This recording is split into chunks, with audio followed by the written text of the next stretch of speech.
What's up, everyone? It's Tuesday. It's Red Friday on Tuesday again because I didn't do this last Friday. So here we go. So this comes from a quote that I got from one of the realtors I work with. She called a listing agent, and I quote, the realtor on the other end said, "Oh, VA loans are really bad." So that's kind of the biggest reason we started doing these. So today we're going to talk about the biggest reasons, the two biggest reasons realtors think VA loans are not good loans and why they're so wrong. So realtors, you should pay attention to.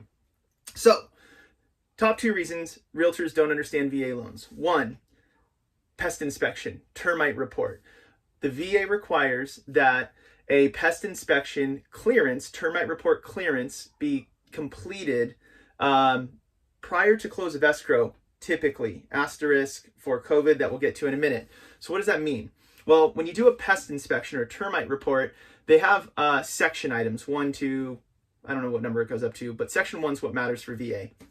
Section 1 items are traditionally required to be completed before you close escrow. So let's say that there was $15,000 of Section 1 items noted on an inspection. That would mean that those items need to be cleared. $15,000 needs to be spent to cure those items before we close. Well, the seller's saying, "I'm selling this house. I don't want to put any more money into it. I'm not doing it." And the buyer says, "Well, I'm not throwing money on a house I don't own yet, so I'm not paying for it." And you kind of run into a stalemate, and sometimes things would fall out of escrow. Well, we don't really have to worry about that anymore because most sellers are doing inspections before they close because they don't want buyers, conventional or VA or otherwise, to have inspection contingencies, a contingency being a way for them to get out of the contract. So they're doing the inspections up front. So today we have an offer going out. I looked at the Section 1, the termite report last night. It's $1,100. So no big deal. Total cakewalk, and due to COVID, those repairs actually don't have to be done until after the close of escrow.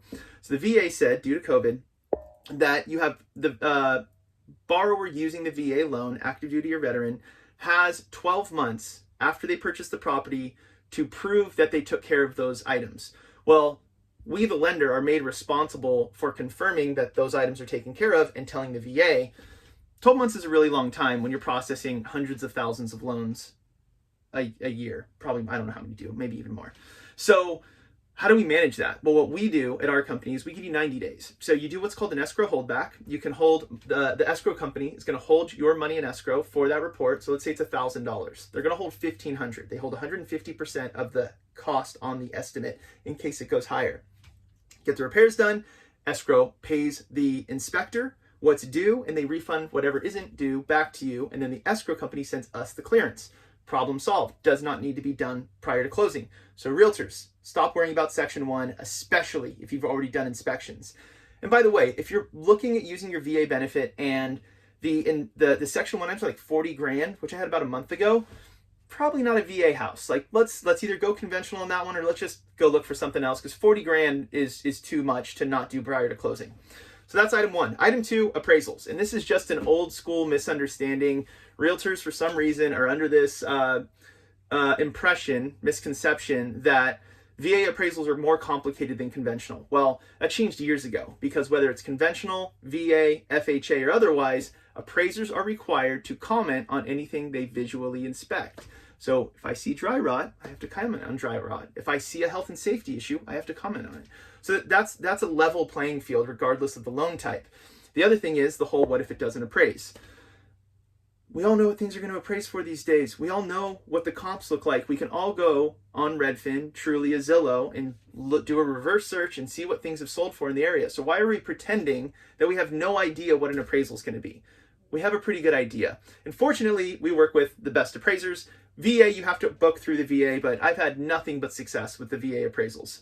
They're actually, some of them are coming in faster than conventional appraisals. So those are the top two misconceptions, the top two things that realtors do not understand about VA. Outside of that, VA is easier. There is not a debt-to-income requirement, debt-to-income ratio requirement. You have lower interest rates. It's an easier loan to qualify for across the board.